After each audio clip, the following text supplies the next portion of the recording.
This is Democracy Now! As we turn now to Rebecca Solnit. I'm Amy Goodman here with Juan Gonzalez. Rebecca Solnit is a writer, historian, and activist. We're going to continue to look at the torrent of women's complaints around the issue of sexual abuse. Rebecca Solnit has written a piece called "Let This Flood of Women's Stories Never Cease" on fighting foundational misogyny one story at a time, author of a dozen books, including most recently The Mother of All Questions. She's also contributing editor at Harper's Magazine. Rebecca, thanks for joining us again. Can you respond to this last weeks, which has clearly been a sea change in the United States, and the significance of the number of women, scores of women who are joining this kind of Me Too campaign, stepping up and talking about their abuse, women and some men? And there's so many ways to go at what's happening, which is, as you note, tremendous. I think one of the first things to note is people who haven't been paying attention are now forced to recognize how absolutely pervasive this is and how systemic it is. And you look at Weinstein or Charlie Rose and some of these other people, and you see that entire systems around them were designed to accommodate their denigration, harassment, intimidation, silencing, devaluing, and sometimes assault on women. And so that you can't say, oh, it's this bad guy. It reminds me a little bit of the aftermath of Abu Ghraib, where the Bush administration kept wanting us to believe it was a few bad apples, and people like you on Democracy Now! Are saying, no, it's systemic. It is systemic, which means that what we need to talk about isn't just going after specific high-profile perpetrators, but how do we change the system? How do we undermine the patriarchy, the misogyny, the lack of empathy, the culture that makes men feel powerful and awesome when they do this stuff? Well, and Rebecca Solnit, I'd like to ask you also, we have a situation here, as you're mentioning, the enablers, those who were complicit, who had knowledge of the abuse that was occurring and the harassment that was occurring, but said nothing. To what degree they have responsibility as well, and also a system where many of these companies, when women step forward and have the courage to step forward and file complaints, they get settlements and then always a non-disclosure agreement, that you can never disclose the result of the litigation in which you were involved. The non-disclosure agreements have always horrified me, because rape, in a way, and sexual assault is an act of silencing, of saying your bodily sovereignty, your human rights, your jurisdiction over your own body, your right to consent or not consent are meaningless to me.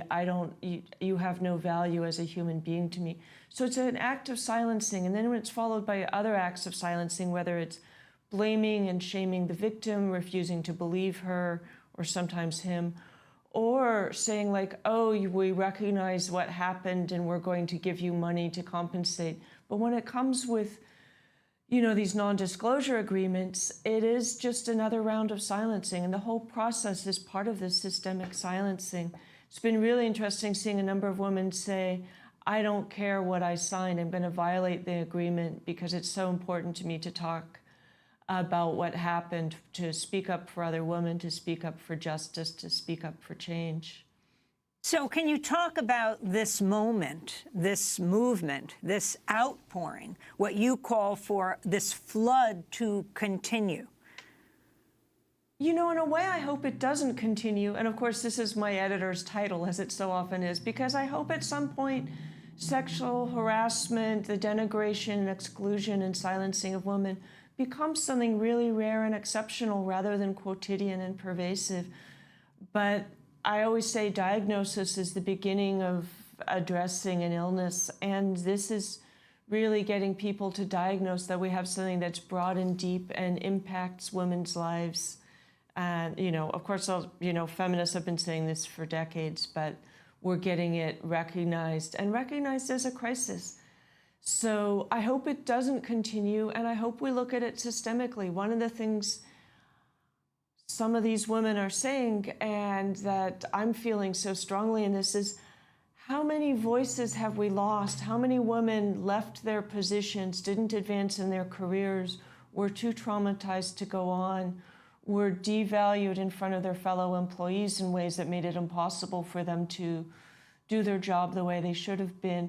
You know, you look from Olympic athletes to actresses to farm workers, and you see in almost every field, in academia, in media, women face this stuff, and it is part of the deep, pervasive stuff that prevents us from being equal, from having equal opportunity, equal freedom, equal access to power. And so I'm excited that, you know, I'm horrified by what we're seeing, although not surprised, because I've been writing about it for a decade, you know, looking at it for 30 years. I'm excited that maybe we're sort of going to change it. Although this is not, you know, a first eruption. We had something like this around Anita Hill's revelations about Clarence Thomas in 1991. We had something like this after the Steubenville sexual assault and the New Delhi rape, torture, murder in the late 2012 after the Isla Vista mass murder in 2014. So, you know, it feels like another aftershock in the sort of earthquake of feminism reshaping the topography of our lives. And what the consequences are, I think, depends partly on stuff like the legislation being introduced into Congress, in a lot of other stuff. And there was a interesting moment when it was just Weinstein, when the Academy of Motion Pictures said they were going to have zero tolerance. And like, I haven't seen them kick out Woody Allen. I haven't seen them kick out Mel Gibson, who was accused of horrific domestic violence and incredible misogynist abuse of his former partner, and is now redeemed. So, you know, like, what, and I was joking with Hollywood, like, what would zero tolerance look like? It would be an industry run by women, which I think would be awesome.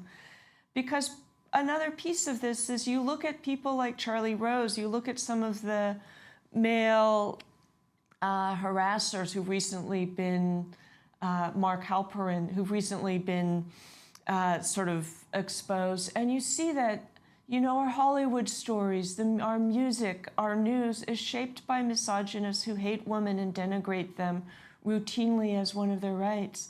You know, the change we need to look at and think about is not just a few bad apples, is not getting rid of the guys who are in the news. It's, I think, ultimately about changing masculinity itself so that men no longer even desire to do this, so that doing this doesn't make them feel more awesome.